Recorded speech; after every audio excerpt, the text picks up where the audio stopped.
الرحمن الرحیم اکثر نے معلوم کیا ہے کہ کیا حیات الحیوان نامی کتاب کے اندر کوئی اس طرح کی بات لکھی ہوئی ہے کہ اگر بلی کسی آدمی کی ٹانگوں کے درمیان سے گزر جائے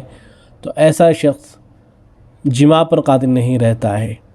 تو جواب عرض ہے کہ بلی کے حوالے سے تو کوئی اس طرح کی بات نہیں لکھی ہوئی ہے، البتہ ذب کے حوالے سے اس طرح کی بات لکھی ہوئی ہے۔ ذب جسے اردو زبان میں گو کہا جاتا ہے، اس جانور کا ذکر احادیث کے اندر بھی آیا ہے۔ اہل علم نے اس پر بحث کی ہے کہ آیا اس کا کھانا جائز ہے یا ناجائز ہے۔ ہمارے یہاں احناف کے ہاں تو اس کے کھانے کی کوئی گنجائش نہیں ہے۔ ایسے ہی ایک واقعہ بڑا مشہور ہوا ہے، بعض روایتوں کے اندر آیا ہے کہ ایک ذب نے،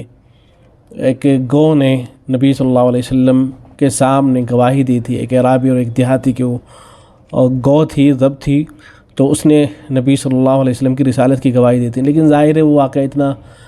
اس کی سند جو ہے اتنی مضبوط نہیں ہے۔ بعض اہل اس کو موضوع قرار دیتے ہیں اور بعض جو ہے اس کو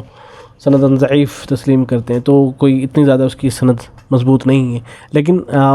بعض کتابوں کے اندر بہرحال اس واقعے کو ذکر کیا گیا ہے۔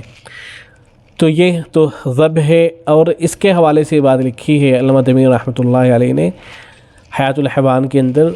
کہ اذا خرج الذب من بین رجلی انسان لا يقدر بعد ذلك على مباشرة النساء، کہ اگر ذب لوگوں کے کسی شخص کی ٹانگوں کے درمیان سے نکل جائے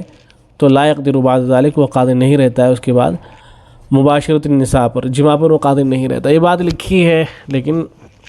بہت ممکن ہے کہ علامہ تیمیہ رحمۃ اللہ علیہ کے یہاں کوئی اس طرح کی گوہ پائی جاتی ہو کہ جس کے اندر کوئی ایسی زہریلی چیز موجود ہو کہ وہ نکلنے سے کچھ اس طرح کا اثر ہو جاتا ہو وغیرہ وغیرہ۔ بہت ممکن ہے کہ ایسا ان کے یہاں کوئی اس طرح کی وہ پائی جاتی ہو، لیکن ہمارے یہاں جو ذب وغیرہ پائی جاتی ہیں،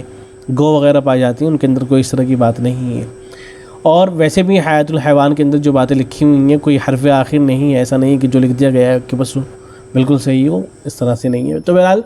یہ حیات الحیوان کے حوالے سے بات لکھی ہے، لیکن کوئی مضبوط بات نہیں ہے۔